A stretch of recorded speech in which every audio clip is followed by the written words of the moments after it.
Hoy nos da muchísimo gusto estar aquí con la doctora Delfidia Alicia Flores Ramírez.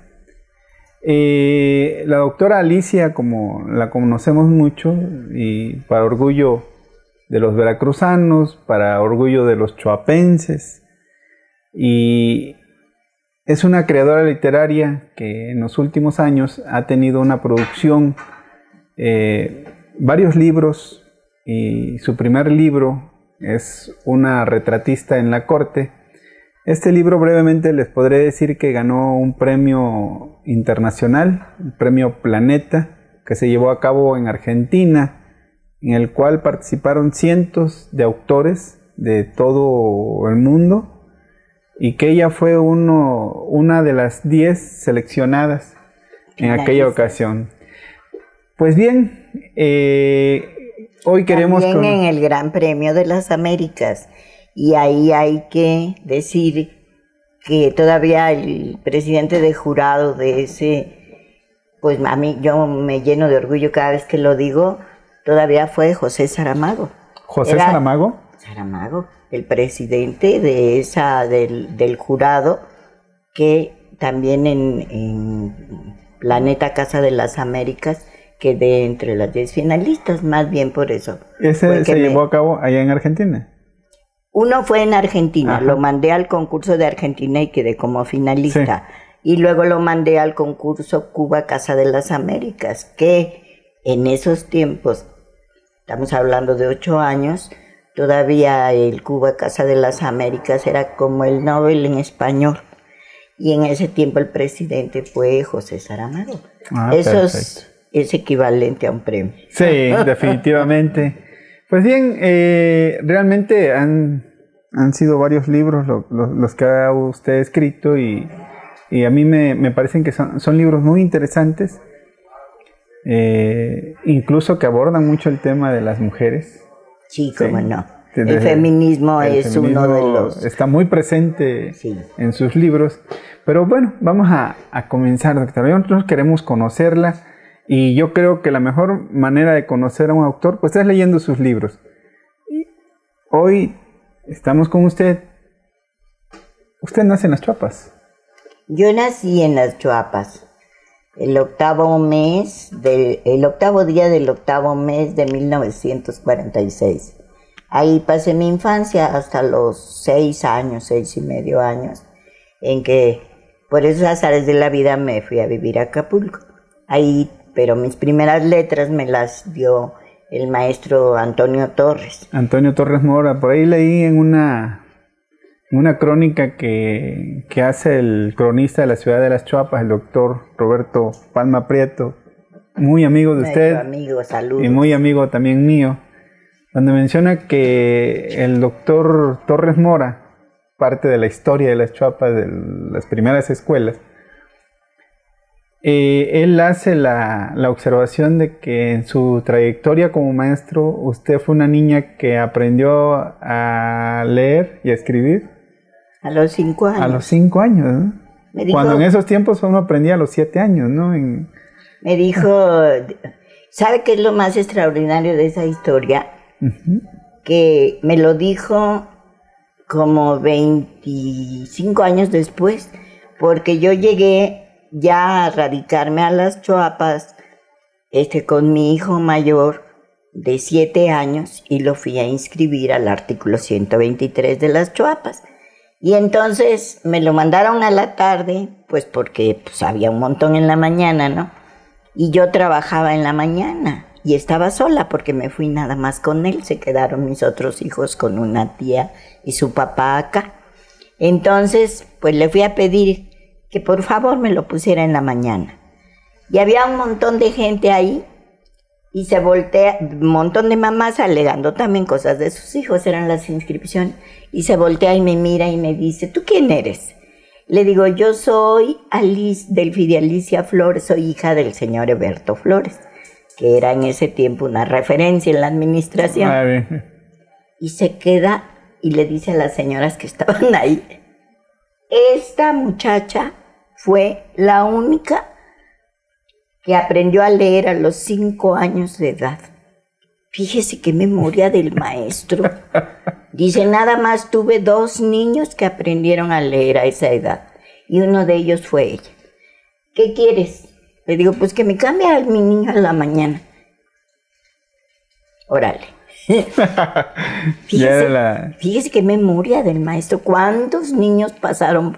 Creo que ejerció, no sé, 60 años, ¿no? Sí, pero definitivamente también creo que en nuestro trabajo, sea como escritora, uno como periodista, esas cosas extraordinarias son las que le quedan a uno. Y definitivamente es una muestra de su amor por las letras desde esa edad. Sin embargo, usted se va a Acapulco. Pero y allá también tenemos referencias de que hizo pininos literarios, ¿no? Ah, pues sí. Fíjese que tenía yo aproximadamente unos 10, 11 años cuando convocaron en la XBB de Acapulco a un concurso de cartas dirigidas a los Reyes Magos. Y entonces pues yo mandé mi cartita y les impactó tanto, bueno, en aquellos tiempos, que me mandaron llamar y mi carta había ganado. Pero además cuando ya me presenté y me preguntaron que por qué y les expliqué por qué era el texto, me propusieron que hiciera yo un concurso que co-conduciera un concurso infantil que había los sábados que se llamaba La Hora Azul de los Niños. Y era un concurso de canciones infantiles. Iban los chamaquitos a concursar y yo los entrevistaba. Ahora sí ya encontré la foto. Sí. Bueno, ¿y qué escribió usted en esa carta? Pues mire, como ahora me basé en la verdad. O sea, la verdad es más, todo el mundo lo sabe, más impactante que la ficción. Lo que yo escribí en esa carta era que a los Reyes Magos no les pedía un juguete ni una muñeca. Lo que yo quería era ver a mi papá. A mi papá lo había dejado de ver desde los 7 años. Y entonces pues les decía que la muñeca que me tocaba se la llevara a otro, pero que a mí me diera a ver a mi papá. Y eso les impresionó, fíjese. No, pues sí impresiona, impacta, ¿no? Finalmente lo que un niño quiere es eso. Sí, tan claro que es verdad y a veces uno no lo entiende. Agarra y le lleva a uno todos los juguetes del mundo y no entiende que tal vez el niño lo único que quiere es estar con su papá o su mamá, ¿no? Fíjese que en los libros que he leído de usted, doctora, veo yo a alguien que cuenta muchas historias, pero siempre he pensado que son sus propias historias. Mire, le voy a decir un secreto literario. Dice mi maestro, el chiste de escribir es que la gente cuando te lea diga, qué vida tan interesante ha llevado esta mujer. Porque la parte siempre de que la ficción parece realidad. Dice, o por el contrario, que digan qué imaginación tiene esta mujer sin saber que es verdad. ¿Sí? Precisamente el ficcionar historias reales, y ficcionar quiere decir hacerlas más accesibles, es tal vez el chiste de escribir. Tal vez sea, ¿verdad?, uno de los centros de la escritura. Siempre en mis historias me he basado en historias reales, incluso en la novela histórica. Han sido personajes que he conocido, que he tratado, que he seguido, y que bueno, pues ya después entretejer la ficción o ciertos sucesos, pero queda la emoción, y la emoción es algo que está vivo en un libro. Por mucho, usted decía, una persona, está vivo el texto, usted lo agarra y se mueve, porque son historias reales y la emoción queda ahí. La ficción se entremezcla. Ese ciertamente creo que sea pues el punto. La creatividad para construir personajes, ¿no? Sí. Que a uno le quedan.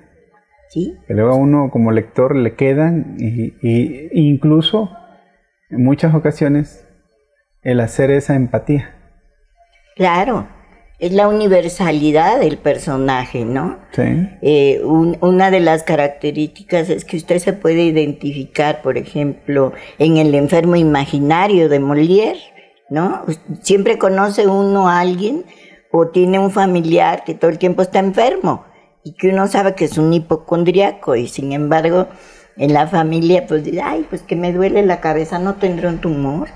Y uno dice, ay Dios, tómate una aspirina. O sea, todos esos personajes conviven con uno porque uno los ha tenido de cerca. Se identifica. Sí. Su papá se llama Eberto Flores. Eberto Flores, sí. Petrolero muy conocido allá en el rumbo de las Chuapas, ¿no? Sí. ¿Su mamá? Mi mamá, ella es hija de... Era hija de mi abuelita Rosa Pinto y de un petrolero que fue su segundo padre que la adoptó, que ya ambos difuntos, don Gabriel Pulido. Pero todos los tíos que quedan, o sea, hijos de mi abuelito y de mi abuelita, pues son mis tíos, convivieron con mi mamá. Mi mamá no, mi mamá era muy buena para contar historias, es algo que tienen las mujeres de la familia. Ella me dormía con cuentos, pero no, ella no leía, era más bien tradición oral, cosas que escuchaba. Sin embargo, era muy buena y tenía un sentido del humor muy bonito. Ella vivió poco tiempo, murió a los 36 años, muy joven, yo tenía 18. Pero mi papá sí era muy lector, tenía así estantes y estantes llenos de libros de todo tipo.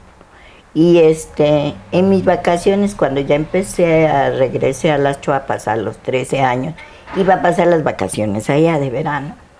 Y mi gusto era que pasara por mí cuando él se iba a trabajar, me dejaba en su casa de allá de la colonia, donde tenía todos esos libros, y yo me acostaba a leer, pero por supuesto, en su biblioteca me sentía yo, y leí muchos libros, y siempre que me mandaba algún regalo, me mandaba un libro. Siempre dicen mis amigas que siempre me recuerdan con un libro en la mano. Y yo les digo a mi familia que cuando me entierren con un libro en la mano. Porque me voy a dormir y estoy ya durmiéndome de cansada. Y solamente me puedo dormir si llevo un libro en la mano. Porque digo, no voy a poder dormir, voy a leer un capítulo y ya con eso hay veces que, ¿cómo se llama? Ni siquiera abro el libro, pero lo tengo acá. Es encantador realmente escuchar esta parte, así como lo plantea usted. Porque realmente un libro en una esquinita te puede llevar a todo el mundo.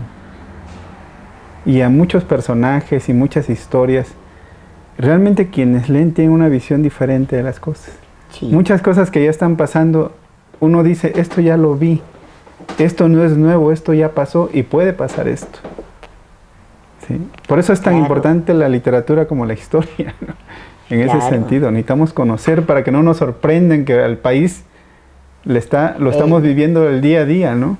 A mí me gusta mucho la novela histórica, le voy a decir porque lo dijo Aristóteles hace como 5000 años, ¿no? Una cosa es la historia y otra cosa es la novela. Pero la novela histórica es como a nosotros nos hubiera gustado que sucedieran las cosas. Sí, el punto de vista del autor hace que entremos en ese mundo de esos personajes históricos y, como dice usted, no sean tan familiares como cualquier persona que hemos conocido. Entonces, ciertamente la historia nos da lecciones y nos las está dando cada año, y siempre oigo decir que debemos aprender la lección de la historia, que debamos aprender de nuestros errores, pero el hombre nunca aprende de sus errores, a pesar de que haya tantos libros que se lo manifiesten. Y tal vez ese sea el quid de leer y de escribir. Ciertamente, usted conoce a una persona y solamente con oírla hablar, sabe usted si lee o no. Eso les digo siempre a los muchachos de las universidades. Tienen la idea de que el que lee es como una especie de élite y hasta se burlan de esa, como que no es fresco, como que no es juvenil, como que no es de la onda leer. Y les digo, nada más A veces hasta en la actitud se conoce cuando una persona lee. Y es un mundo de diferencia lo que hace en el paso de los años. Sí. ¿Estará usted de acuerdo? Es increíble, realmente increíble. Si no estoy mal, hay un escritor, Umberto Eco. Claro. Umberto Eco publicó un libro de varios artículos y el libro se llama De la estupidez a la locura. Y habla precisamente de cómo hoy en día es decir, antes la gente, él decía, ¿no? El no leer, el no saber comunicarse, el no saber escuchar, pues era un estúpido, pero hoy en día se ha llegado a la locura, ¿no? A esa torre de Babel moderna, que es increíble que habiendo tanta información, hay una avalancha de desinformación, una avalancha de noticias falsas que están dañando terriblemente a la sociedad y desgraciadamente muchos jóvenes y muchas personas ya adultas no tienen la capacidad para discernir una información con una desinformación. Y eso está dañando muchísimo actualmente. Pasa como en nuestros tiempos, ¿no? Nosotros sacralizamos la letra impresa. Si veíamos algo impreso ya, dábamos por hecho que era cierto. O sea, nosotros tenemos esa mentalidad. Luego vino las otras generaciones de la era digital y creen que porque está en internet, porque está en Facebook, no tiene usted, hablamos de una desinformación a nivel global, político, o hablemos de una desinformación a nivel literario. Pero a mí fíjese, lo que me cae gordo es que veo que dice 10 frases de García Márquez y dice cosas tan resobadas y resabidas, como que el universo se pone en conjunción. Cuando tú tienes una meta, el universo se conjura para que se haga realidad. Por ejemplo, 2, enamórate no de su sonrisa, sino de que puedes sonreír. O sea, unas cosas, y luego veo los comentarios ahí, que ay, qué romántico, ay, que García Márquez por algo es mi favorito. Cuando García Márquez nunca dijo eso. Sí. Entonces, ¿cómo hay gente que se dedica, por ejemplo, a desmenuzar a esos genios o esos fenómenos literarios con cosas banales, ¿no? Entonces, pues es el equivalente de las noticias falsas. ¿Sí? He leído, no sé, la vez pasada, ahí sí me alarmé, ya murió José José. Uy, me puse re triste. El triste. Y digo, ay, que fue... La nave del olvido. Y resulta que no, digo, que bueno que no, pero como esa ponen una de información falsa que... Se muere cualquiera y revivimos a cualquiera. Fíjese, ahorita que habla usted de García Márquez, doctora, García Márquez, antes de ser ese gran escritor que fue, ese fenómeno literario, fue periodista. Así es. Sí, y en el periodismo, pues yo creo que periodismo es como una veta inagotable de historias para los escritores. Pero usted estudió medicina, se especializó en ginecología. De Acapulco, usted termina la preparatoria en Acapulco. Sí, me vengo aquí a Puebla. Y estudia medicina. ¿Por qué medicina? Pues mire usted, le digo que ya en mis genes se debe traer eso, porque dicen que uno se debe considerar ser humano, de género femenino, etcétera, va teniendo madre, sus diferentes roles en la vida, pero yo creo que en mis genes tengo lo de ser médico, porque también, como le platicaba una vez, yo fui una niña rara, entonces me gustó escribir, me gustó leer, me gustó andarles leyendo a mi abuelita, que era analfabeta, o a mis vecinas, el Pepín, el chamaco que salía en ese tiempo, Lágrimas y Risas, pero también siempre me gustó con las muñecas jugar a que las curaba y a que las inyectaba, y que fue algo muy natural. De hecho, cuando me decían, ¿qué vas a hacer de grande? Yo decía, voy a ser doctora. O sea, ya traía yo, pero lo traía yo entremezclado en el ADN, me imagino. Ahora, a la fecha, me considero que sigo siendo una doctora. Abajo de la capa, de todas las capas que tiene un ser humano, como las matriushkas, hasta el fondo soy doctora. Yo no puedo oír o pasar frente a un lugar y ver a alguien que se ve con el rostro con un dolor, o que no puedo pasar en la carretera que veo un accidente y que aunque todos me dicen, oye, pues ¿qué vas a hacer? Pues nomás háblale a la caseta a ver que vengan a recoger. ¿Tú qué vas a hacer? No, pues vamos a ver qué podemos hacer. Es como cierta vocación de servir. Y qué bueno, como mujer es muy útil. Y como para todas las fases de la vida, porque les decía yo, usted era escritora desde que nació, me dicen algunos literatos. Y le digo, no, yo no sería la escritora que soy si no hubiera sido doctora. Todos esos años de ejercicio profesional me dieron eso que dice usted. Experiencias. Experiencias, personajes tan reales que están hablando en mis libros, y esa visión que tiene el doctor acerca de la vida y de la muerte, que es tan cotidiana para nosotros. Y como dice por ahí una frase, hubo muchos médicos literatos, no sé por qué les asombra. Incluso yo hice un artículo acerca de medicina y literatura, y le puedo decir un sinfín, no cualquiera. Por ejemplo, Chekhov, que es un cuentista maravilloso ruso. Dostoyevsky estudió medicina, no se recibió.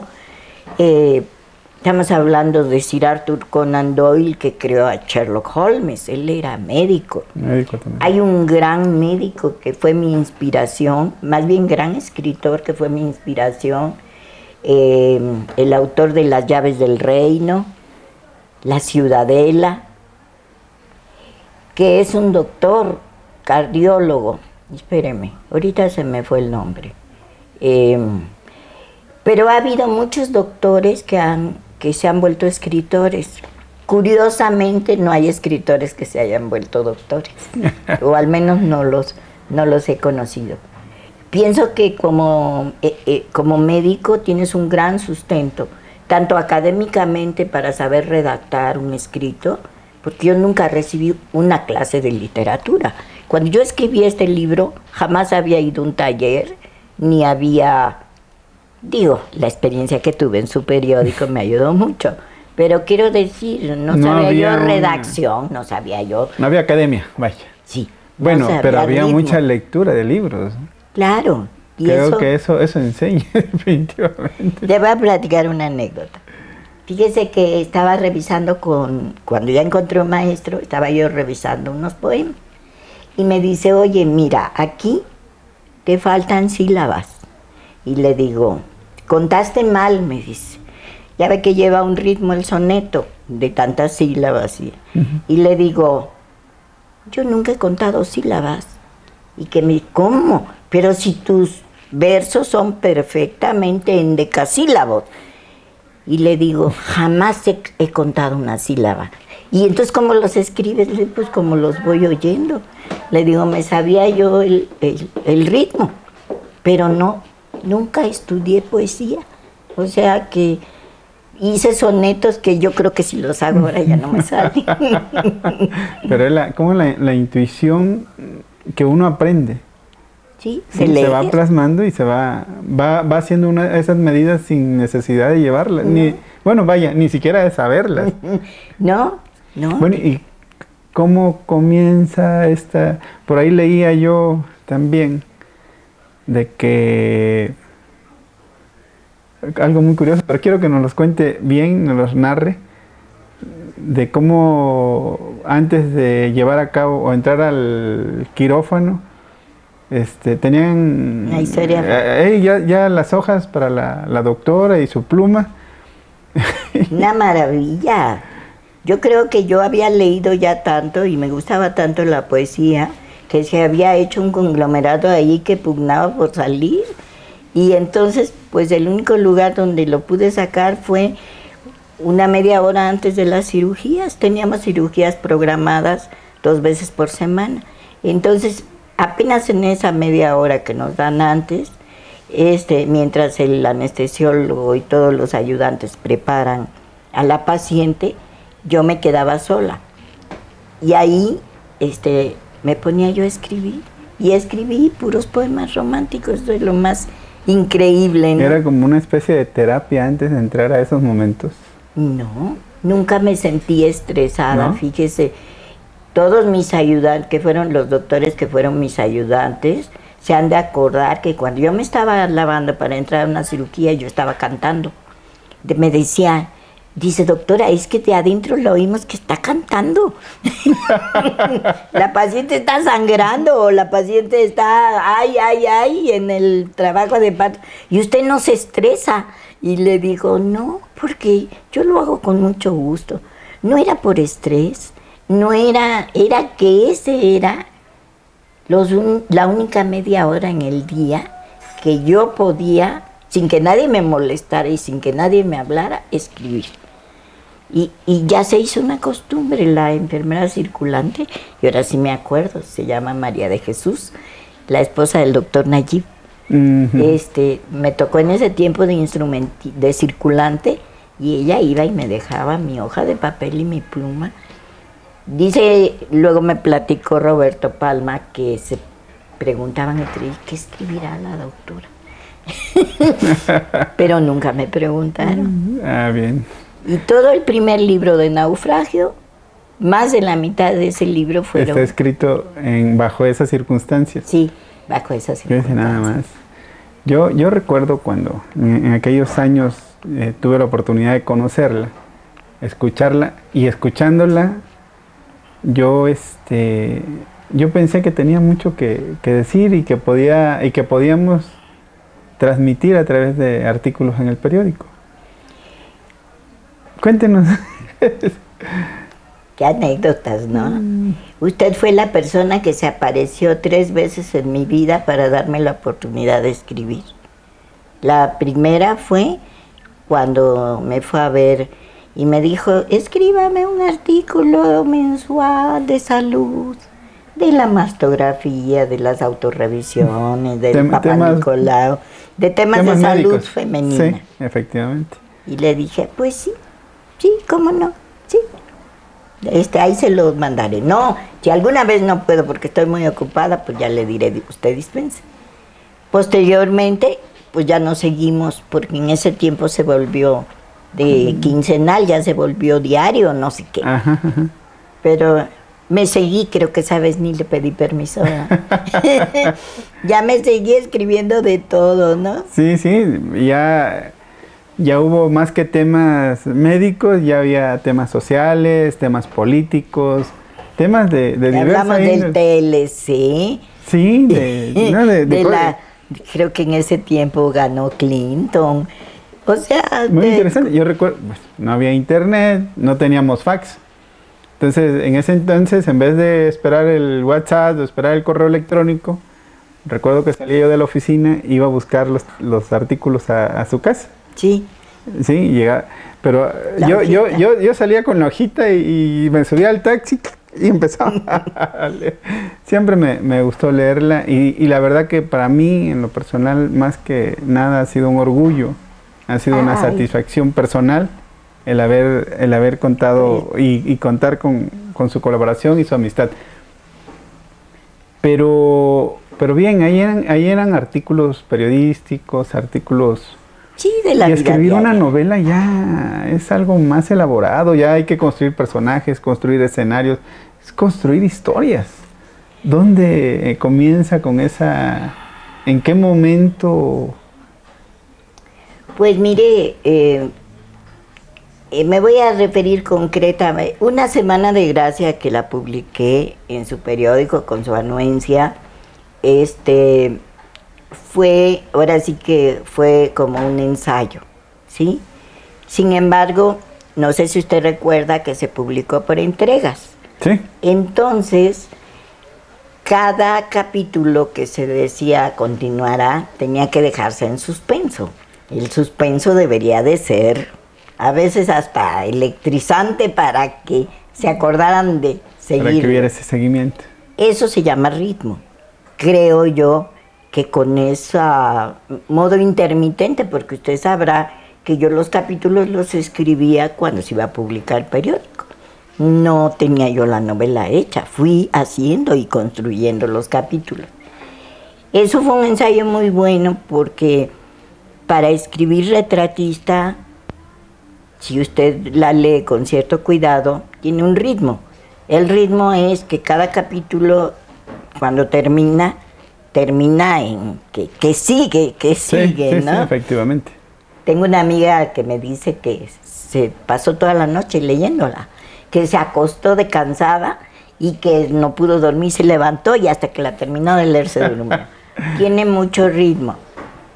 Pero creo yo que esas cosas que usted me pregunta, cómo hacer un escenario, cómo construir un personaje, cómo hacer una novela elaborada, no es algo que se pueda ni planear ni aprender.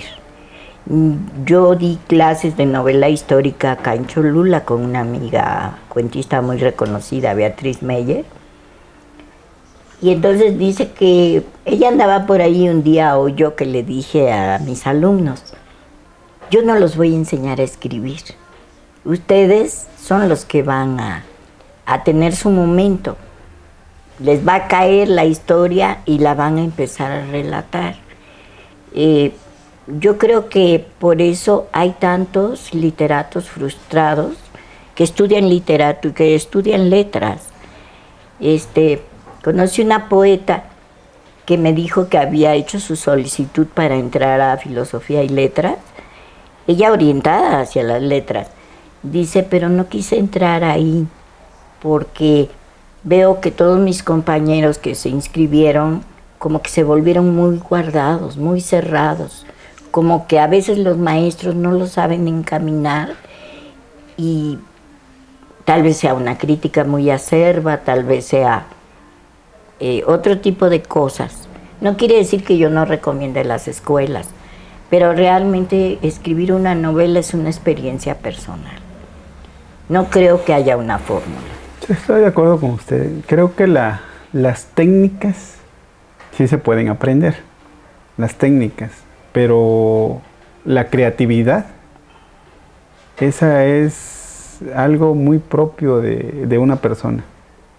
Sí, algo muy, cómo lo cuentan, cómo lo estructuran, cómo lo van empujando, ¿no? Yo incluso he leído textos muy buenos textos de algunas personas que han escrito, tienen todas las fallas de ortografía del mundo, pero sin embargo la narrativa es rescatable, la creatividad que van plasmando en sus textos. Es cierto, como hay textos, por ejemplo, refiriéndonos a Humberto Eco, creo que acaba de fallecer, ¿no? Sí, Tiene como 2 meses. Bueno, yo leí El hombre de la rosa.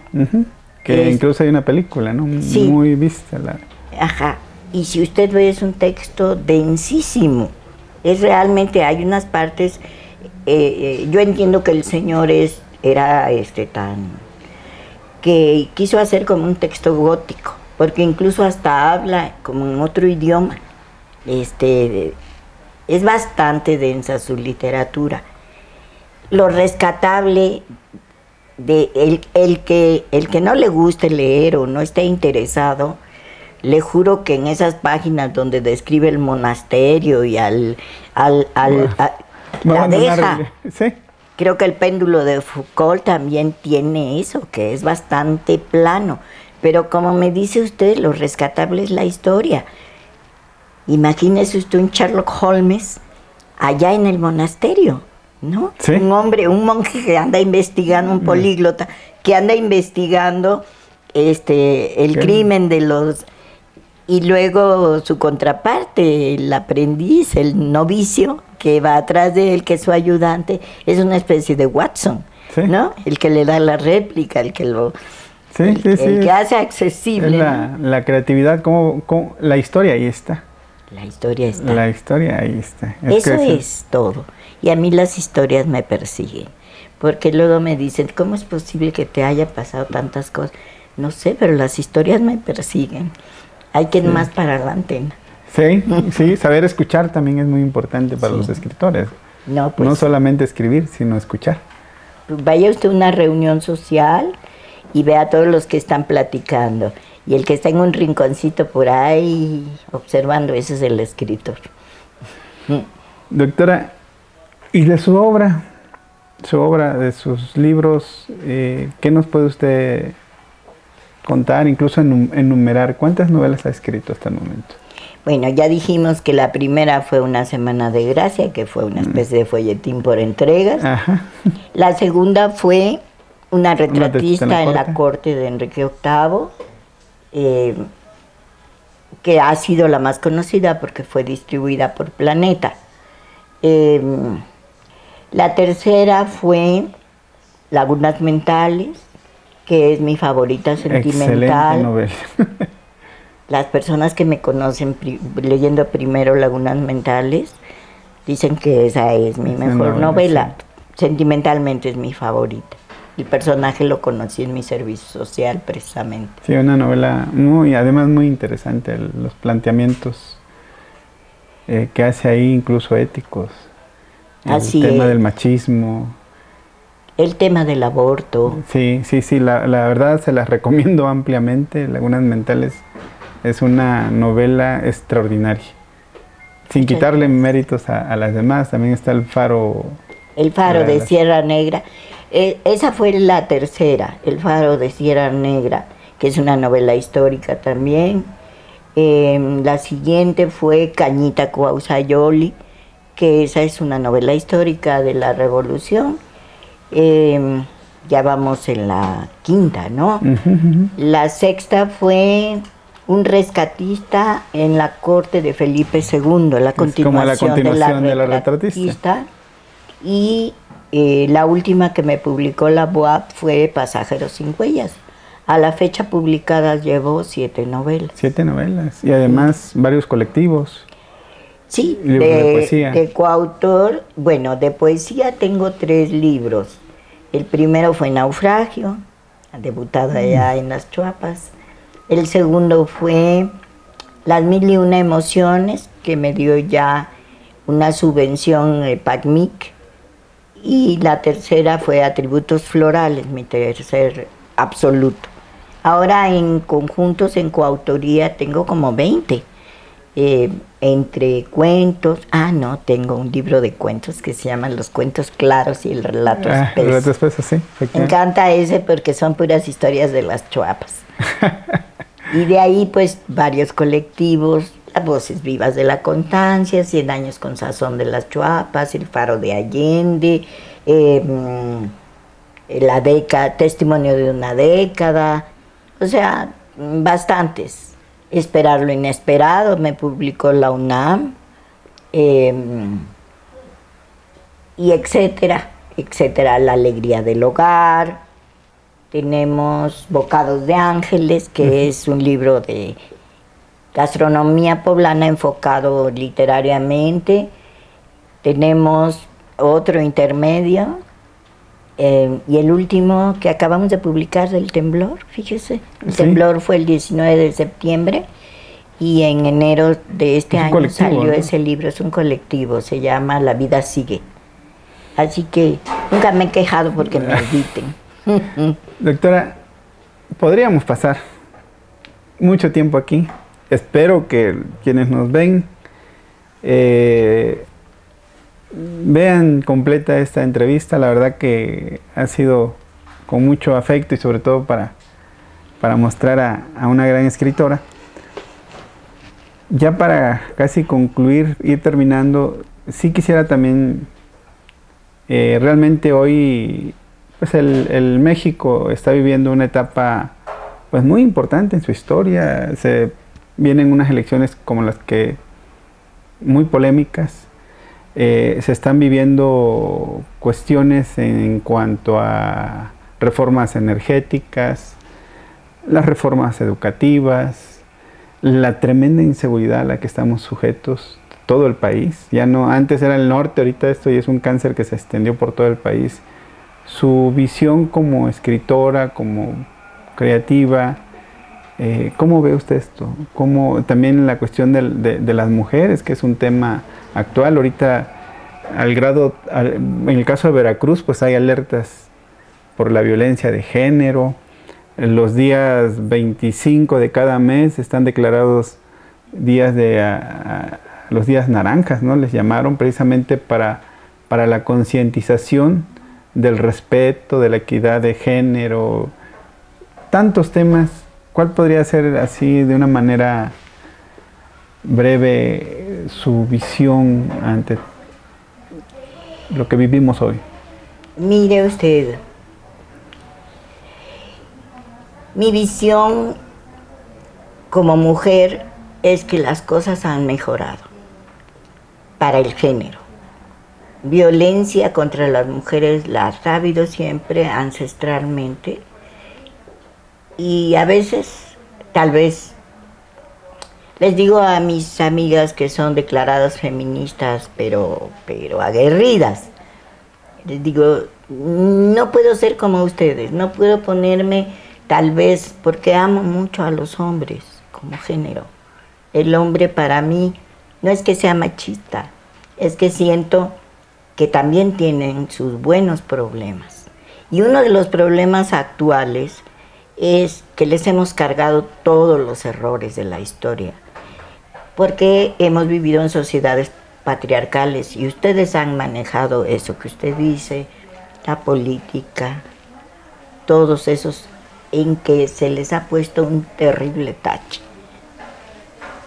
No han sabido manejar, tener un mundo en paz, no han sabido manejar a la familia, por eso se dan esos cánceres sociales de la delincuencia. No han sabido, tienen la responsabilidad, o han tenido, se les ha conferido al hombre la responsabilidad de hacer marchar al mundo. Y aquí viene muy bien la frase, me parece que Winston Churchill, que dijo en la Cámara de los Lores: la mano que mece la cuna es la mano que mueve el mundo. La mujer tenemos una participación muy importante en esta sociedad que está tan revuelta, en este panorama político que está tan denso, tan negro, en todas estas cuestiones de la guerra. Hemos podido actuar y no hemos tenido ese empuje para hacerlo, para participar activamente y tratar de mejorar las cosas. Siento que las cosas a fuerza ya llegaron en nuestro país, por ejemplo, la violencia, a un estado en que no puede estar peor. Pero la violencia pues siempre ha existido. Ahorita hay una confrontación ya directa del gobierno contra los cárteles, por decir algo, ¿no? Pero tiene que haber estas luchas. Yo sigo creyendo que todos nosotros, cada uno, podemos hacer algo para mejorar las cosas, haciendo lo que nos toca hacer, tratando de hacerlo todos los días, no desmotivándonos, pero además de eso, como mujeres, poner más. Siempre se nos ha pedido el doble y lo hemos dado. Hemos tenido para conquistar una posición, hacer el doble que un hombre. Y a lo mejor conformarnos con recibir la mitad de la recompensa. Pero es el momento de salir adelante. Como género, quitarles un poco esa responsabilidad nada más a los hombres. Esa culpabilidad que de cierta manera se manifiesta en el machismo. Porque dicen que el único camino de un hombre que no puede dominar a una mujer es la violencia. ¿Por qué le pega? Porque tiene miedo.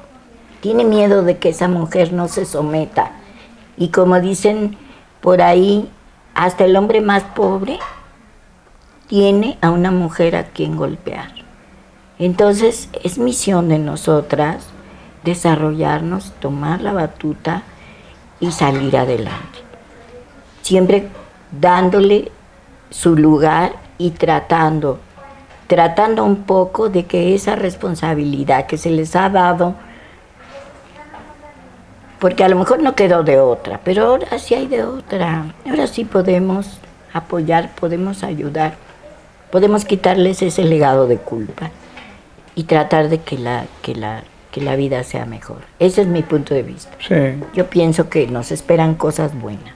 Doctora, escritora y también madre de familia, ¿no? ¿Tiene usted 3 varones? 3 varones y una niña. Y una niña. Bueno, una niña ya son todos. Para mí es mi nena. Pero sí, eso me ha ayudado a comprender mucho el punto de vista de los varones. Y además de eso, pues en realidad no fui una madre tradicional. En realidad... Y todo, sobre todo por el trabajo que tenía. Unos huecos tremendos que no eran posible cubrir. Pero a la fecha estoy satisfecha. Doctor. Mi esposo también doctor, siempre llevamos carreras aparte, nunca nos metimos el uno con el otro, incluso escogimos tener el consultorio de un extremo y el consultorio del otro para que no hubiera diferencias. Y fíjese qué bonito, mi esposo, un macho tradicional, ¿Cómo? Que me llevaba el café a la hora del café, que teníamos media hora. Él iba y me llevaba mi taza de café. Y luego le mandaba yo al asistente para que ella hiciera, pues ahí tenía las cosas para el café. Y me decía no. Le decía no. Yo sé cómo le gusta a él. Mire. Y él me hacía el café y me lo llevaba.